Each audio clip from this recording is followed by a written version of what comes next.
Today we're going to break down the book of Genesis. First book of the Bible, also first book of the Torah. Now more time is covered in the book of Genesis than any other book in the Bible.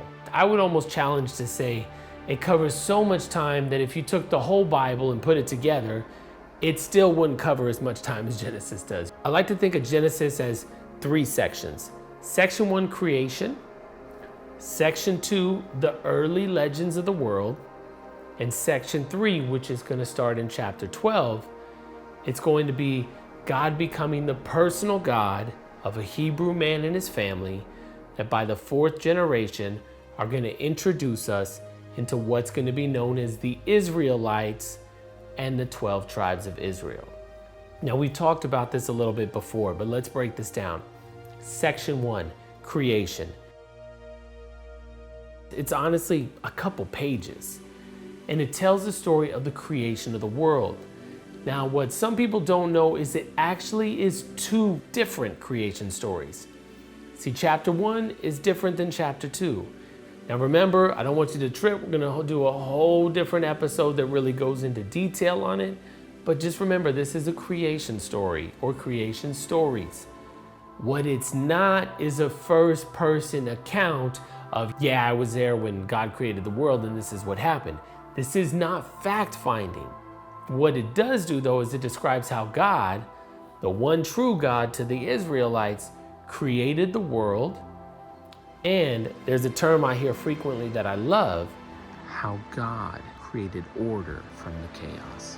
And we're going to talk about that in the other lecture too.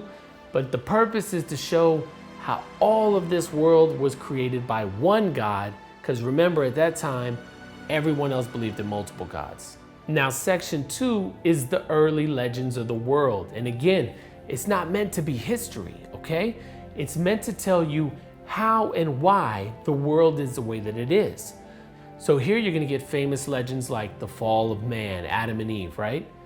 It's a story about how sin is introduced into the world. Cain and Abel, a story about jealousy and rage even between brothers.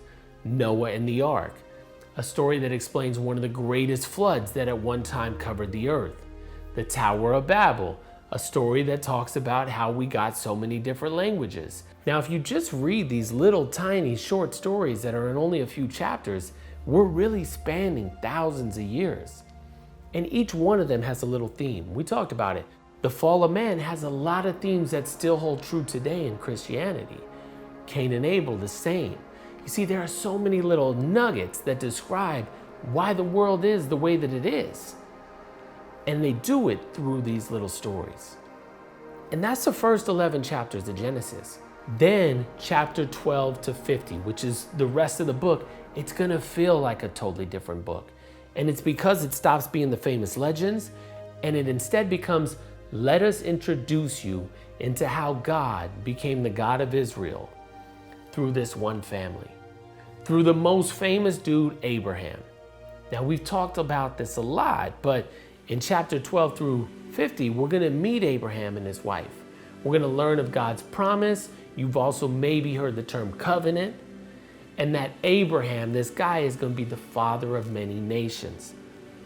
Now, of course, that's because this one dude is where all of the Israelites come from. Then we meet his son, Isaac, just as famous, and we learn his story. Remember, Isaac's the 2nd generation now because it's going to be 4 generations. Then his son Jacob, who's going to be renamed as Israel, hence the 12 tribes of Israel. Now this guy Jacob, who's going to be Israel, is the 3rd generation, and he's going to have 12 sons. And the story of who these 12 sons were mostly focused through the lens of the son Joseph. And God's gonna put Joseph, this 1 out of 12 sons, in a position to save the whole family. And it's really about how these 12 sons end up becoming the fathers of the 12 tribes of Israel. Now, for anybody in there who's done a lot of digging, I know this is a very, very, very simple explanation, but that's what we're here for. And by the end of this book, what's dope is this whole family, they're in Egypt now. God has saved them through Joseph. They're doing incredibly well. I mean, they're balling out of control in Egypt, and they're doing phenomenal. And as the book ends, Joseph is giving the last words as he dies to his family, to his brothers. And that is Genesis. Now, we're not going to go in today to who wrote Genesis or when it was written. We're going to save that for when we do the deep dive into the book itself and the different chapters.